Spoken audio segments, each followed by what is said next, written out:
I think the main point which everybody is missing is that it's not just silver, but it is all the other base metals which have been suppressed by the fall in the purchasing power of fiat currencies. So much so, they can even quadruple against gold just to return to normality. And what does that mean if gold continues to rise against the dollar? In other words, the dollar continues to fall, pushing gold-dollar values even higher. It means that when it comes to inflation inputs, if you want to look at it in more conventional economic terms, those inflation inputs are going to be very destructive.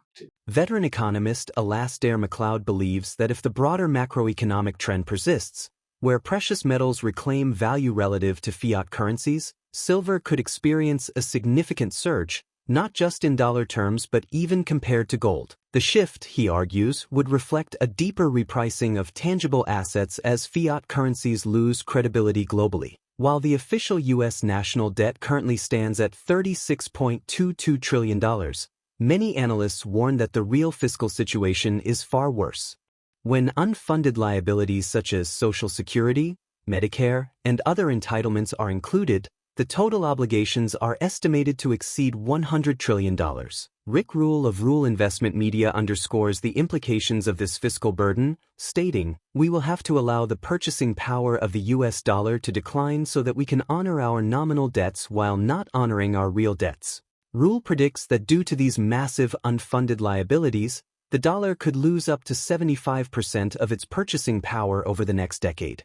Macleod expands on this idea by pointing out that the declining value of fiat currencies doesn't just make silver undervalued, it has also distorted the prices of all base and industrial metals. In his view, the market is missing the larger picture. Fiat erosion is inflating nominal prices while masking the real value of physical resources. Since February, there has been growing speculation that the U.S. government may be considering a revaluation or even remonetization of its gold reserves. Macleod suggests that metals across the board, especially base and precious metals, could reprice dramatically, rising as much as fourfold relative to gold in a bid to return to historical valuation norms. If gold continues to climb in dollar terms because the currency itself is losing strength, then the cost of key industrial inputs could surge even more aggressively. Make sure to tune in for our expert analysis. Don't miss out on future content. Hit the subscribe button and turn on notifications to stay in the loop. Your support is greatly appreciated.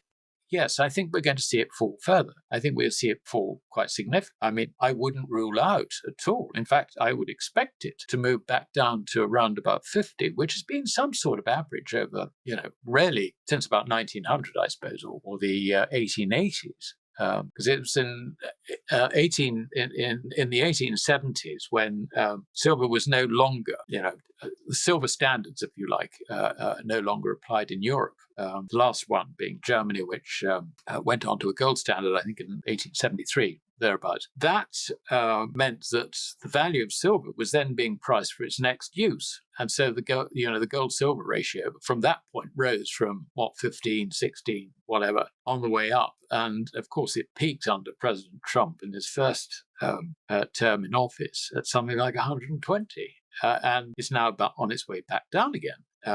And this is particularly important because if I'm right about the relationship between gold and precious metals, then we are going to see silver recover very substantially, and not the only one, even measured in gold. Of course, everybody concentrates on silver because that is if you like, the second most important monetary metal in the absence of fiat currencies. So, you get loads and loads of bulls, if you like, sort of.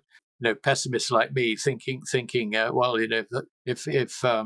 we're going to have a currency crisis or, it's the end of the fiat currency era, then, silver's going to come back.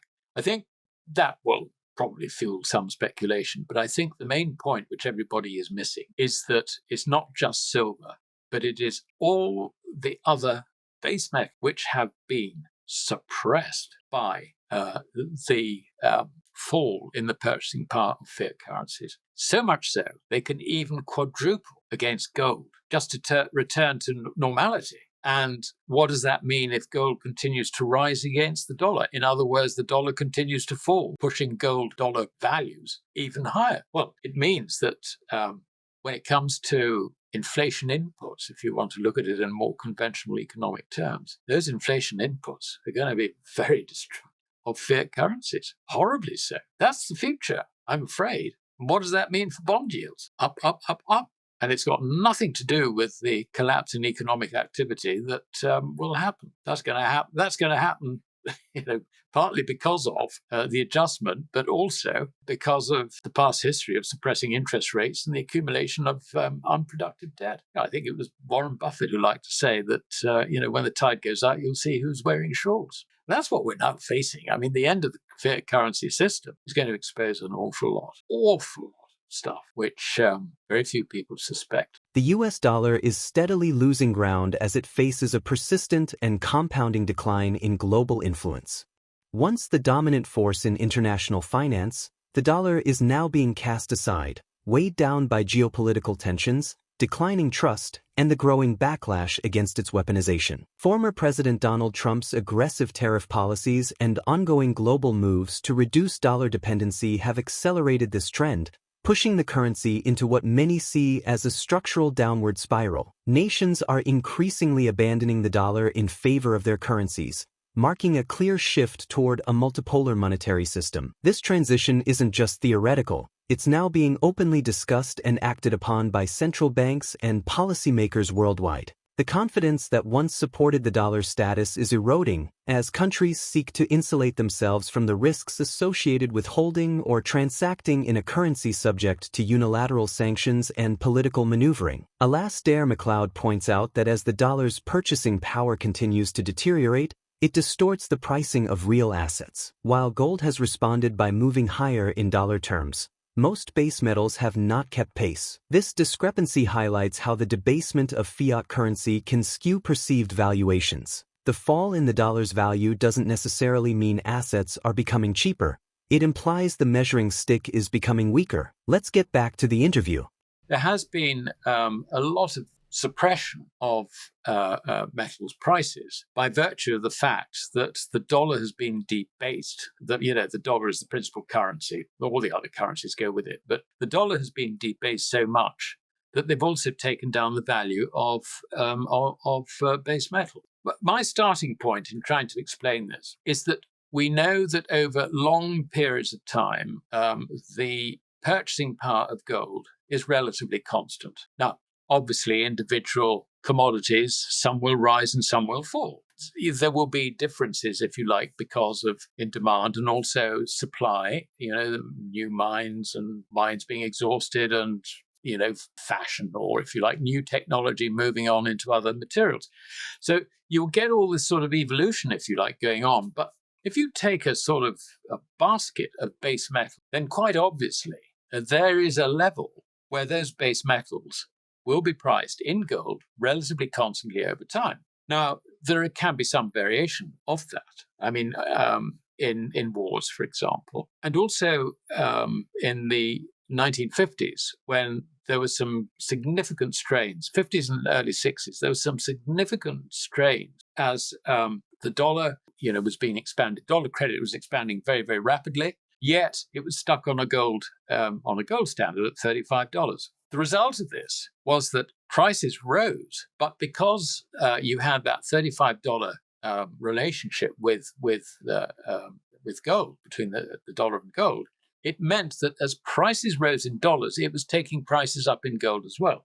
And so we got to a point where prices had risen by roughly 150% on two occasions. The third occasion when this happened was in 1970. And that led to the breakdown of the Bretton Woods system. I mean, this is, if you like, one of the things that you see, if you like, when the system is under strain. Now what's happened, of course, is that with the purchasing power of the dollar falling and falling and falling since the end of the Bretton Woods, we now have a situation where the purchasing power of the dollar has gone down, which means that the price of precious metals has risen, but they have not risen enough to reflect the fall in purchasing power of dollars. What we have as a consequence is we have, if you like, take the 1900 price, which actually held pretty much all the way through to the early 1930s. for an index of base metals, that has now fallen